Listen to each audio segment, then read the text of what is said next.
Alright everyone, ਤੇ ਆ ਰੀਆਰਡਰ ਨੂੰ ਮਿਲ ਕੇ ਸੋਲਵ ਕਰਦੇ ਆ। ਸਭ ਤੋਂ ਪਹਿਲਾਂ ਰੀਆਰਡਰ ਨੂੰ ਅਗਰ ਧਿਆਨ ਨਾਲ ਦੇਖਾਂਗੇ ਤੇ ਆ ਰੀਆਰਡਰ 'ਚ ਸਭ ਤੋਂ ਪਹਿਲਾਂ ਸਕੀਮ ਐਂਡ ਸਕੈਨ ਕਰੋ। ਜਦੋਂ ਤੁਸੀਂ ਇਹਨੂੰ ਸਕੀਮ ਐਂਡ ਸਕੈਨ ਕਰਾਂਗੇ ਤੇ ਤੁਹਾਨੂੰ ਇੱਥੇ ਬਹੁਤ ਵਾਰੀ ਸਕੂਲ ਸਕੂਲ ਸਕੂਲ ਰਿਪੀਟਡ ਮਿਲੇਗਾ, ਤੇ ਇਹਦਾ ਮਤਲਬ ਕਿ ਇਹ ਰੀਆਰਡਰ ਸਕੂਲ ਦੇ ਬਾਰੇ। ਅਗਰ ਆਪਾਂ ਇੰਟਰੋਡਕਸ਼ਨ ਲੱਭਣਾ ਹੈ ਤਾਂ ਹਰ ਸੈਂਟੈਂਸ ਦੀ ਸ਼ੁਰੂਆਤ ਨੂੰ ਪੜ੍ਹ ਕੇ ਦੇਖ ਸਕਦੇ ਹਾਂ। ਤੇ ਇੱਥੇ ਕਹਿ ਰਹੇ you can see the facilities. ਕਾਹਦੇ ਲਈ? Because you might be living there. ਕਿੱਥੇ? there are more than 100 schools in this country, ठीक है। do not ever choose a school without going to the place, okay। हिदायत ਦਿੱਤੀ ਗਈ ਆ ਤੇ ਇਹਦੇ ਚ ਅਗਰ ਆਪਾਂ ਚਲੀਏ ਆਦ ਉੱਤੇ ਭਾਈ ਟੌਪਿਕ ਸੈਂਟੈਂਸ ਹੋ ਨਹੀਂ ਸਕਦੇ, ਜਾਂ ਤੇ ਆ ਜਾਂ ਤੇ ਆ। ਜੇ ਮੈਂ ਤੁਹਾਡੀ ਜਗ੍ਹਾ ਚ ਹੋਵਾਂ ਤਾਂ ਮੈਂ ਇਹਨੂੰ ਹੀ ਲਾਉਂਗਾ, ਕਿਉਂਕਿ ਇਹ ਥੋੜਾ ਜਨਰਲ ਜਿਹਾ ਲੱਗ ਰਿਹਾ ਕਿ there are more than 100 schools in this country।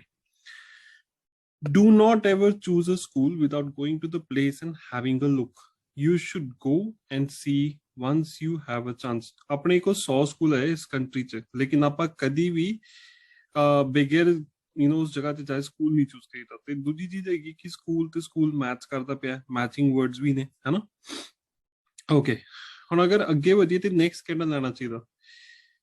you can see the facilities and accommodation around the school because you might be living there and they can be helpful to your study as well।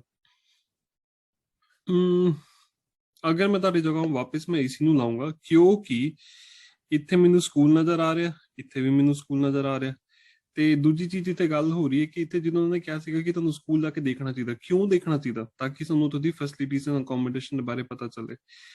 And because you might be living there, living where? School ਵਿੱਚ ਹੀ। Accommodation ਯਾਨੀ school ਵਿੱਚ ਰਹਿ ਰਹੇ ਆ, and they can be helpful for your study as well. So I think this is how the reorder should be. ਇਹਨੂੰ submit ਕਰਕੇ ਦੇਖਦੇ ਹਾਂ।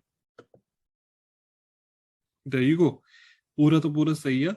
ਸੋ ਮੇਕ ਸ਼ੋਰ ਕਿ ਜਦੋਂ ਤੁਸੀਂ ਰੀਆਰਡਰ ਕਰੋ, skim and scan, look for the most repeated word, ਉਹ ਹਰ ਸੈਂਟੈਂਸ ਨੂੰ ਪੂਰਾ ਪੂਰਾ ਪੜੋ, ਓਕੇ।